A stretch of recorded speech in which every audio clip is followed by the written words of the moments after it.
तो ज्यादा सोचने की जरूरत नहीं है। आपने मुकाबला करना है 9.5 साल जो हुड्डा साहब की सरकार रही उसका, और 10 साल में 1 महीना कम रही खट्टर साहब की, मनोहर लाल खट्टर जी की, और थोड़े दिन से आई है अपनी नायब सैनी की।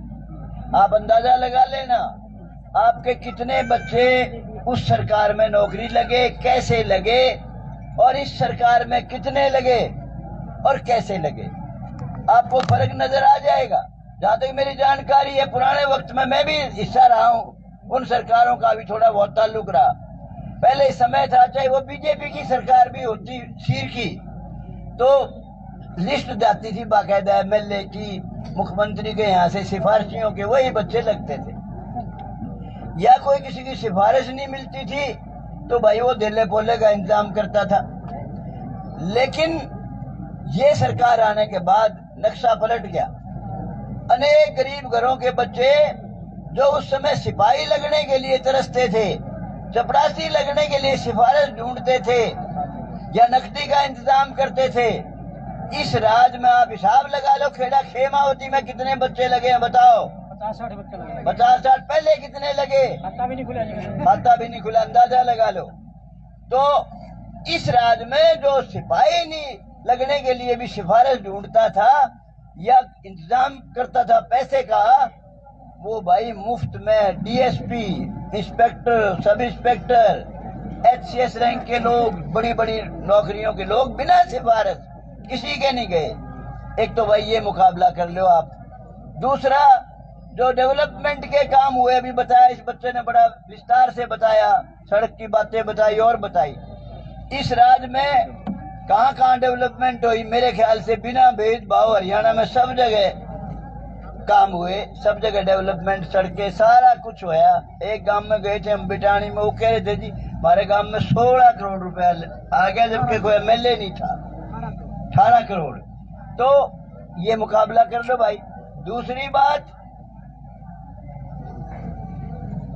इस अगर सरकार को बनाओगे बीजेपी वाली को, तो भाई बहुत ही गरीब घर का बालक, बहुत ही होनहार, जिसका आपने देख लिया थोड़े से महीने में काम, सुबह 7 बजे उठता है, रात के 2 बजे तक भी अगर कोई बारना आगे बैठा है उससे भी मिल के जाता है, सभी समस्याओं का समाधान करता है। नायब सैनी, अगर बीजेपी की सरकार बनाओगे, नायब सैनी मुख्यमंत्री होगा, और नरेंद्र मोदी जो इस देश का गौरव, इस देश की जिसने इज्जत बनाई, स्वाभिमान, सब कुछ इस देश के लिए जिसने किया, नरेंद्र मोदी, उसको ताकत मिलेगी, उसको ऊर्जा मिलेगी अगर यहाँ बीजेपी की सरकार बनाते हो, नायब सैनी मुख्यमंत्री होता है तो भाई उसके काम देख लो नरेंद्र मोदी के।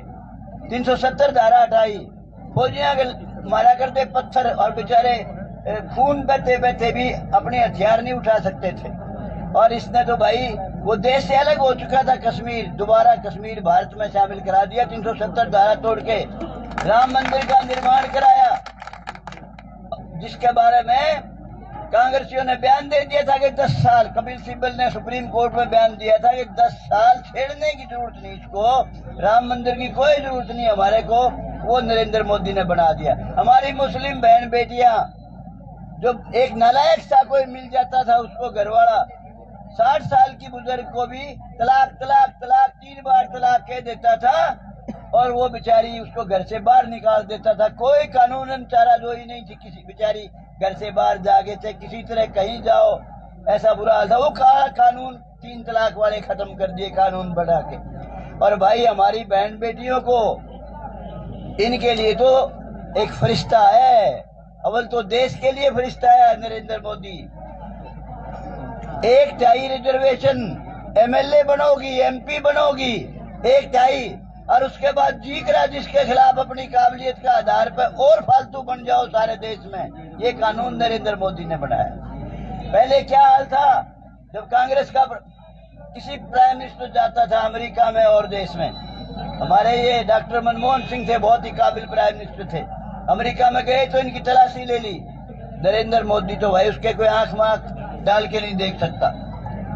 पुतिन भी इज्जत करता है, रूस वाला, यूक्रेन वाला जिससे लड़ाई हो रही वो भी इज्जत करता है, बाइडेन अमेरिका का राष्ट्रपति, वो भी इज्जत करता है और अनेक राष्ट्रपति और प्राइम मिनिस्टर नतमस्तक होकर उसको सलाम करते हैं। देश का बहुत बड़ा गौरव बढ़ाया है नरेंद्र मोदी ने।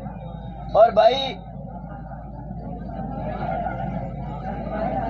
जहां तक मेरा सवाल है, बहुत लोग कह देते हैं भाई ये तो बाहर का है, बाहर से आया है, बाहरी आदमी काम नहीं देगा। भाई मैं अपना आप नहीं आया हूं, मुझे पार्टी ने भेजा है।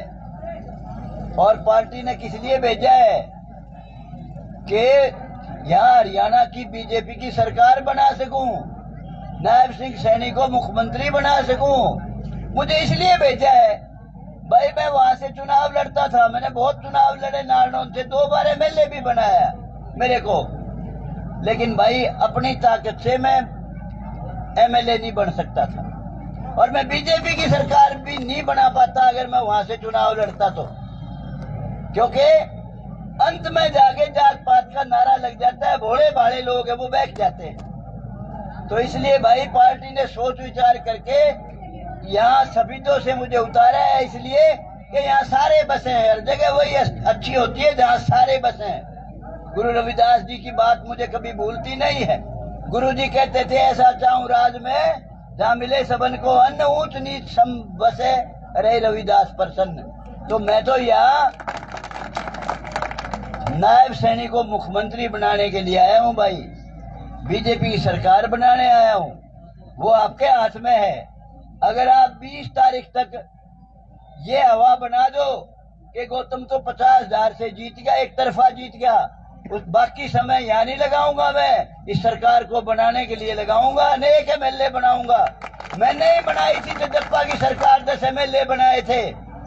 और भाई इस सरकार को बना, आपके यहाँ से भी एक कैंडिडेट गया हुआ है कैप्टन योगेश बैरागी, उसके लिए अपील करके आया हूँ।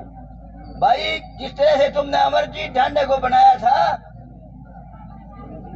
कैप्टन योगेश को उससे भी ज्यादा वोटों से बनाई हो, और लोगों ने पूरा फैसला कर लिया अब की बार जुलाना से कैप्टन योगेश बैरागी वहां का एमएलए होगा। तो मैं इसलिए आया हूं। और उसके अलावा पर्ची सी भाई बूढ़ा आदमी कहीं पे गड़बड़ हो जाए। और जो मैंने जीवन में काम किए हैं भाई, सबसे ज्यादा काम मैंने अपने जीवन में सबके किए हैं वैसे तो, लेकिन SC-BC की आवाज सबसे ज्यादा मैंने उठाई है। मेरे अलावा कोई हरियाणा में बता दे किसी ने SC-BC की आवाज उठाई है। और बैकवर्ड क्लास के भाई जो आज नौकरी ले रहे हैं, उसमें तो सिर्फ और सिर्फ मेरा राम कुमार गौतम का योगदान है और किसी का भी नहीं है। बहुत बड़ी लड़ाई लड़ी है जिसके लिए मैंने कीमत दी, जिसके लिए मैं एमएलए 60 साल का बूढ़ा बना पहली बार।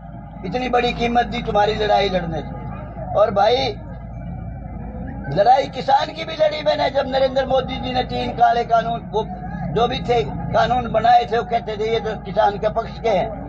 मैं असेंबली में भी बोलता था, मोदी जी ये 3 कानून तो हलवा मंडा खीर है, पर जिनके लिए बनाई है उन्हें नहीं खानी है खीर मंडा हलवा, आपका ये वापिस ले लो। हमेशा आवाज उठाई, जबकि मैं खट्टर सरकार के समर्थन में था। हमारी पार्टी कह लो भाई, चाहे लुटेरा गिरोह कह लो, कुछ कह लो, उसका मेंबर था। किसान की आवाज उठाई, एम्प्लॉय की आवाज उठाई, पुरानी पेंशन की, पुलिस वालों की आवाज उठाई। ये छोरा मनोज मेरा बेटा खड़ा है यहाँ, ये सारे जो मिट्टी का काम करते हैं उनने मेरे बारे ले आया हिसार। मैंने नायब सैनी से मिलाया, मैं कहा भाई जिसका मन करता है 4.5 लाख ठोक दे, कभी जुर्माना कभी 3 लाख। मैंने कहा भाई ये काम खत्म कराएगा, तो उसने कुछ सुधार किए, कमी अभी थोड़ी सी रह रही है, वो इलेक्शन के बाद वो मान रहा है कि पूरी कर देंगे। यानी हर समाज की आवाज उठाई जो मेरे पास आया। और भाई